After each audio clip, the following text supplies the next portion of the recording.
Good morning, family. This is Mo with Moya Body Care and Colon Hydrotherapy. And I am a colon hydrotherapist that practices the art of internal detoxification through the use of colon hydrotherapy, herbs, and natural living. And today's video is, what I want to say, I'm realizing what it looks like for someone to detox versus what it looks like for someone who is not detoxing.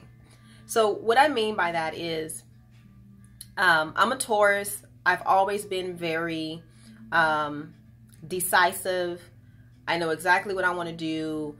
I don't need a whole lot of fluff around the conversation. I really despise small talk. Either you tell me what you want to do or not. Like all the in-betweens and middles, I can't compute why you need to mumble or why your brain is not figuring out what it is that you want to say. And I realized when I was doing my study last night and I was going through some books and just kind of reading. So I'm in a cleanse right now and I'm getting very focused for a goal that I want to reach at the end of this month, actually. And we'll talk about fasting and what that looks like and why you want to fast.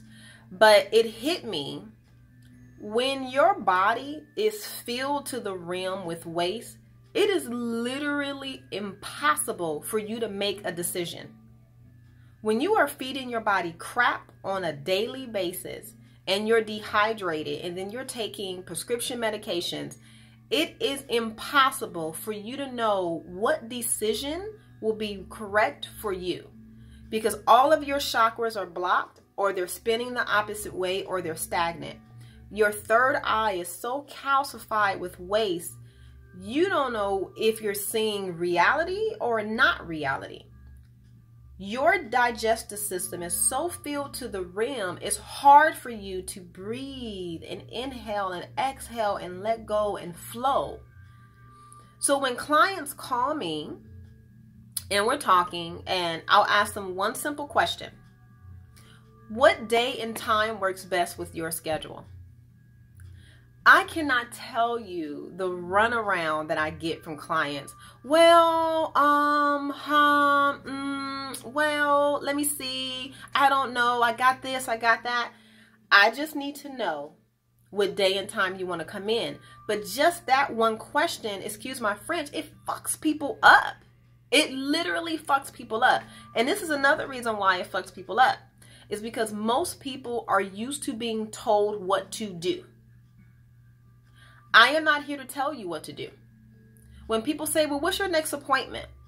I already know what you're going to say after I tell you what my next appointment is. So if I say, okay, my next appointment is this Friday at 2 o'clock. Oh, well, I can't do that, and this and that. Oh, that doesn't work for me. I already know that. That's why I didn't tell you what my next appointment is. It's very, very clear. Now, when I get people in here for their appointment, one question I ask them, I ask everybody, most people actually, depending on the conversation, I'll ask, what brings you in today? And I'll get a couple of variations in regards to this answer. It'll either be with an attitude, I just want a colonic. I came here for a colonic. Or people will look at me like a deer caught in the headlights, like,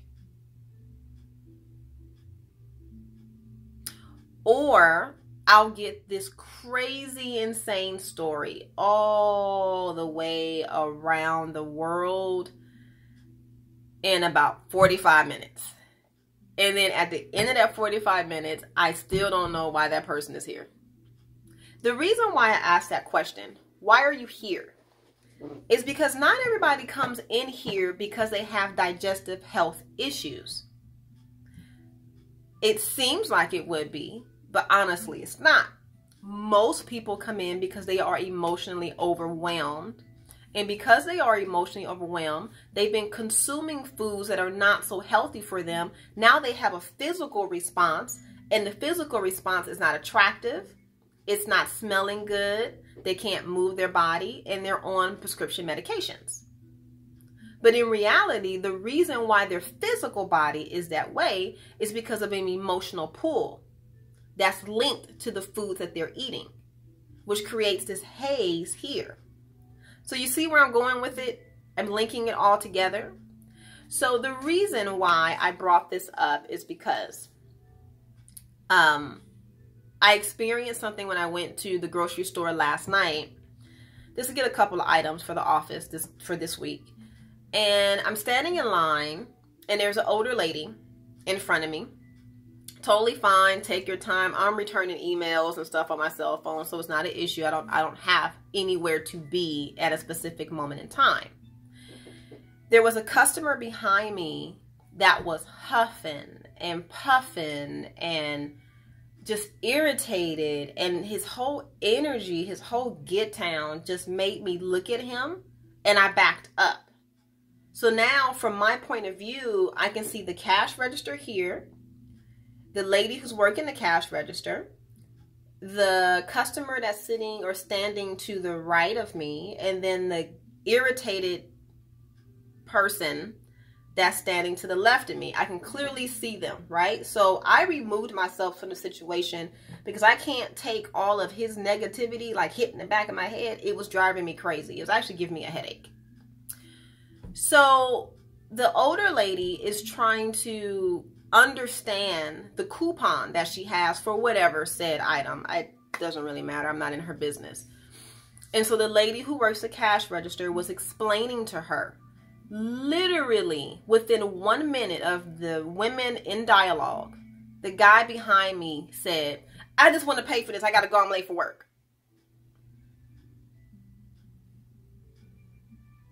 So I looked at him, and he dared not say anything to me. That's the look that I gave him. You bet not say nothing to me.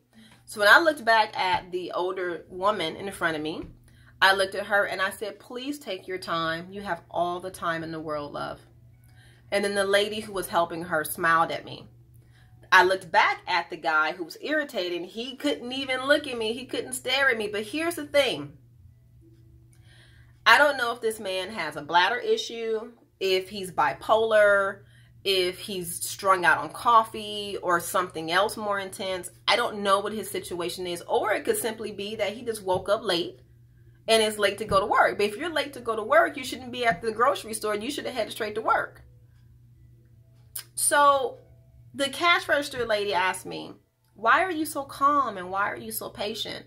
And so we had a very brief dialogue about cleansing, about understanding people's needs, and about just being respectful to elders.